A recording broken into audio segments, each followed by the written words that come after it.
từng được đến đây, và đã có một sự cố ngoài ý muốn xảy ra là em đã gần như kiểu đóng băng và không thể nói gì được hết trên sân khấu.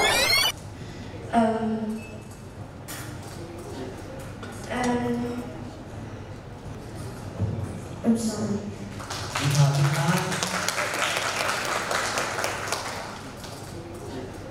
Và đó là điều làm cho em nuối tiếc nhất, là bởi vì em đã không có thể vượt qua được bản thân.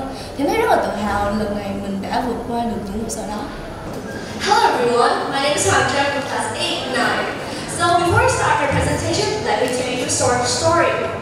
So in the year of 1888, there was 11 people murdered in the district of East London, and they believe that it was Jack the Ripper who did all of this.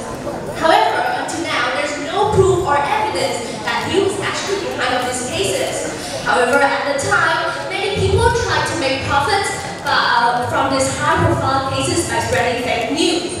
And this has left such a big impact on citizens, because let's imagine you're living in a time where everything around you is about a mysterious serial killer. Wouldn't it affect your mental health deeply? So that leads us to my presentation today. Why and how do we protect ourselves from misleading information? So throughout my presentation, I'm gonna give you an overview about the concepts. Then I'll talk about how we can fight against it, and finally I'll conclude some of my main points. So misinformation and disinformation has become one of the terms that has become increasingly relevant in today's digital age.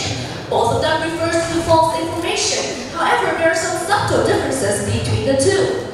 So misinformation is false information that is spread unintentionally with no malicious intent, while disinformation is false information that is spread intentionally to cause harm and spread confusion. And the effects of disinformation and misinformation has risen to a concerted amount in these past few years. So there's a survey of 2,000 people all over the world from all races, and which includes 297 Asian Americans who experienced a hate incident from being the target of racial discrimination in the US during the post-COVID. So 42% of them said that being the target of racial discrimination has left one of the biggest impact to them, because this is usually being spread by fake news. And did you know that fake news can also lead to cyberbullying? And let me give you an example why. So, fake news are usually created to change people's beliefs, attitudes, or perceptions, and they will ultimately change their behavior. So if you're interested in celebrities' life, you must have heard about the tension between Hailey Bieber and Selena Gomez.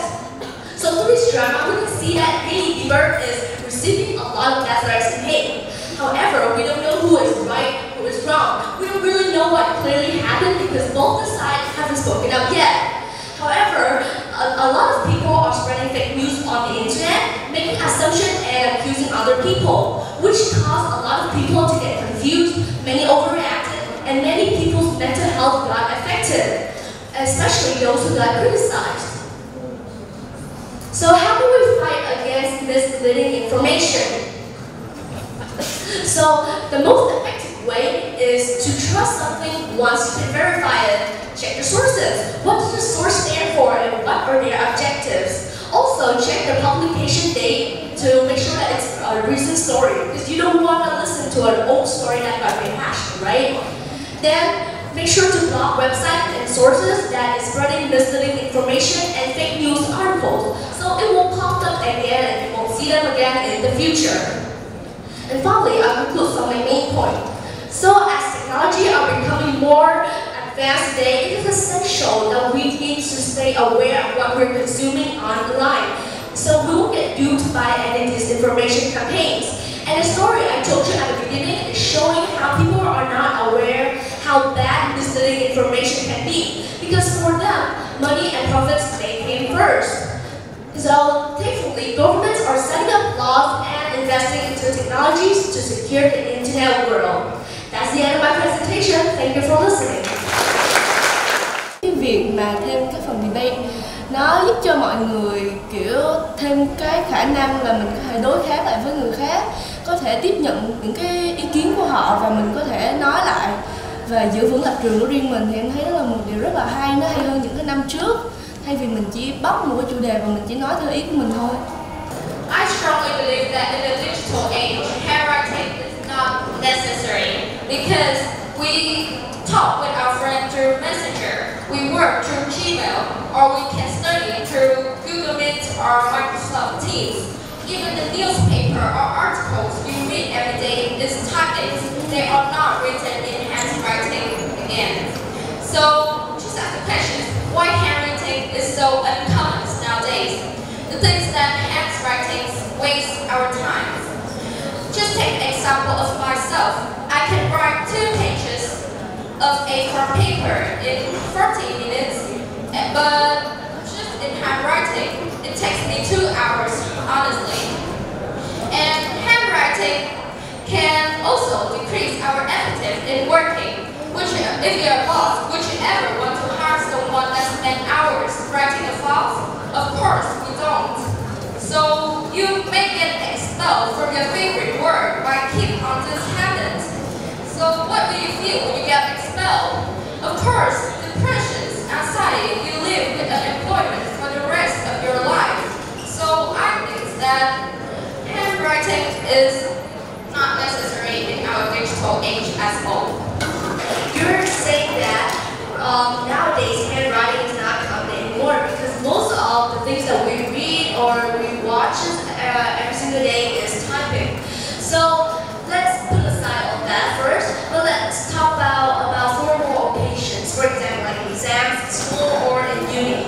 So you can't type when you take exams, right? Because the development of a technology like ChatGPT or AI bot, it has become pretty easy to write a decent essay for your assignment. So that's why offline examinations are still being held. So the fairness and formality will still be there. So having a good handwriting can help you a lot because who want to read a paper that is messy and not really that organized? Because reading a paper that is neat and organized, it will help you a lot and it will save your time. You will have more time to read and understand what the writer is trying to say, and you will have more time to understand what they are trying to tell us.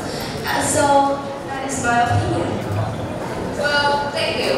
As we say in exams, we must write. Of course, that's the rule. But I just talked about the essence of handwriting. In the world that we're living nowadays, time is money. 1 minute that we waste means that one step we step back from the other.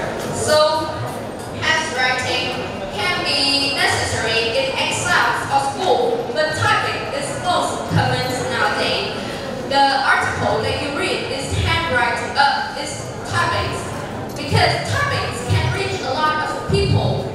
Just imagine, you read the articles on Facebook, they're all handwriting. You can easily understand it. But about your handwriting, can you say that this is nearly enough for people to read it and understand? Of course, we cannot say it.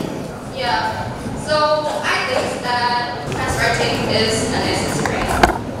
So you're saying that typing is easier to spread news all over the internet. So yes, that is a benefit of typing that handwriting doesn't have. But having a good handwriting skills can help you in your social life because you cannot always bring your computer or phones everywhere and type everything that you see, right? So basically, handwriting can help you take the better notes, and it will help you a lot in life. Like for example, taking notes when you see something interesting, taking notes in exams, taking notes at school, because you can't bring phones and computer at school, right? So neatly notes and organized can help you a lot when you review it again later. Well, about handwriting cannot use in public, about typing cannot use in public, I don't think so, because we can type it on a computer and print it out. I sometimes can't read my handwriting too. Handwriting, I strongly believe that typing can increase your effort in working. Our boss requires to work faster and our teacher requires to study better. Therefore, typing can somehow be we got kind of brain, or we got a better word, you got a true word just by typing. I don't think that the boss wants to hire someone that write for hours just a phone. Yes, so as you're saying, we can print it out, right? And it's a lot easier. But do you really memorize all the notes that you see at school and then come back at home and write it all on your computer and print it out? I don't think that we can have that ability to remember all of that thing. So taking notes can help more, you can express more, because there are many surveys that shows that people refer they want to have good writing skills better than fast typing because they believe that it is more effective. So I have a first question for you. What kind of jobs still need handwriting? I think that the kind of jobs that still need handwriting is journalists. Because whenever you hear the interview of someone famous, you need to write it down fastly. And I think that bringing the computer is somehow uncomfortable or really interrupt our working too.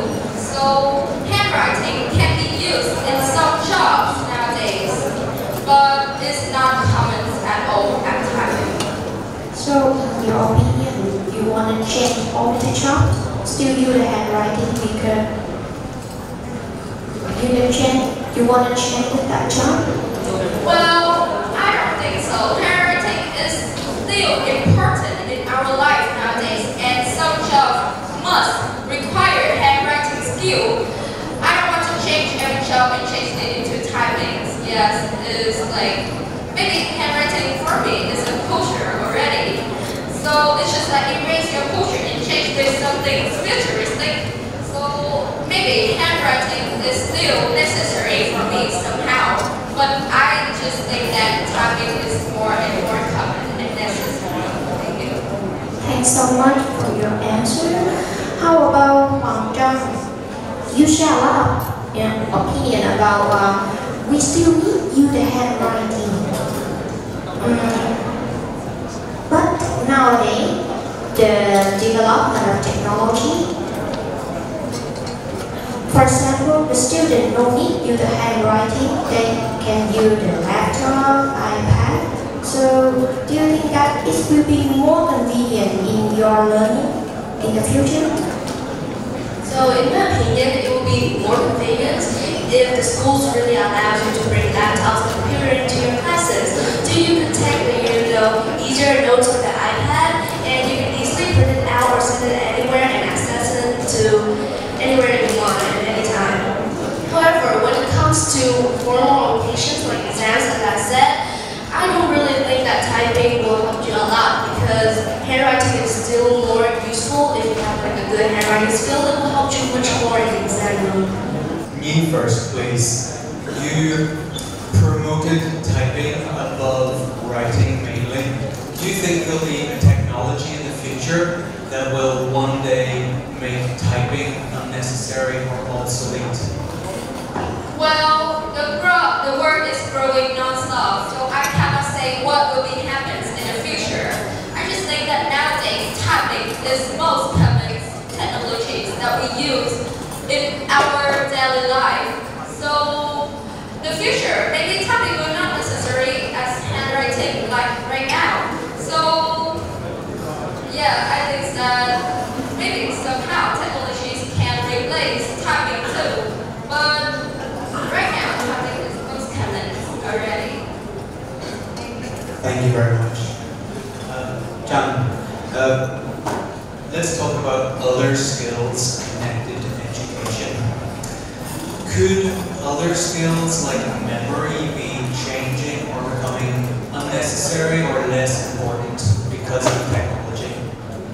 So, yes, technology is becoming way advanced every single day. It's growing non-stop, so that's why there's nothing that we're so sure about the future.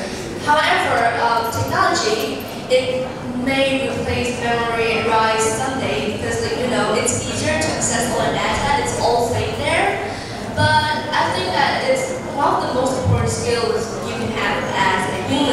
So I don't think that we should let the technology replace all of us like that, and that is why I think that we should still have skills like memorizing and Thank you very much.